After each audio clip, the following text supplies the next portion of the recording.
એક દિવસ એક ગરીબ સાધુના ઘરે ગયો અને તેને સાધુના બારણો ખખડાવ્યા. સાધુએ જ્યારે બારણું ખોલ્યું તો ગરીબને જોઈને અંદર ગયો અને તેના માટે કંઈક લેવા ગયા, પણ સાધુના ઘરમાં ગરીબને ખવડાવવા કોઈ પણ વસ્તુ નહોતી. ત્યારે જઈને સાધુએ રસોડામાંથી એક વાસણ ઉપાડ્યો અને ગરીબને આપી દીધું. તે વાસણ લઈને ગરીબ આગળ ગયો. જ્યારે સંતની પત્નીને ખબર પડી કે તેણે ચાંદીના વાસણો દાનમાં આપ્યા છે, ત્યારે તેણે બૂમ પાડી, "તમે શું કર્યું?"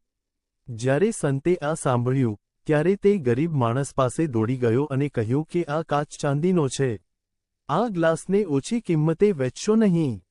થોડા સમય પછી, સંત ઘરે ગયા અને ખૂબ ખુશ દેખાતા હતા. પત્નીએ પૂછ્યું કે તમે વાસણો લાવ્યા છો કે નહીં? પણ તું આટલો ખુશ કેમ છે? સંતે કહ્યું કે નુકસાન ગમે તેટલું મોટું હોય, પરંતુ આપણે ઉદાસ અને નિરાશ ન થવું જોઈએ. હું આ જ વસ્તુની પ્રેક્ટિસ કરું છું. મેં અજાણતાએ ગરીબ વ્યક્તિને એક મોંઘી વસ્તુ દાનમાં આપી દીધી. પણ આપેલું દાન ક્યારેય પાછું લઈ શકાતું નથી. ભલે મને નુકસાન થાય, પણ મને કોઈ દુઃખ નથી. આપણે દરેક પરિસ્થિતિમાં ખુશ રહેવું જોઈએ. વાર્તાનો સાર. આપણને આ વાર્તામાંથી શીખવા મળે છે કે આપણને નુકસાન થાય છે, પરંતુ વ્યક્તિએ દરેક પરિસ્થિતિમાં ખુશ રહેવું જોઈએ. નુકસાન ગમે તેટલું મોટું હોય, વ્યક્તિએ હંમેશા ખુશ રહેવું જોઈએ.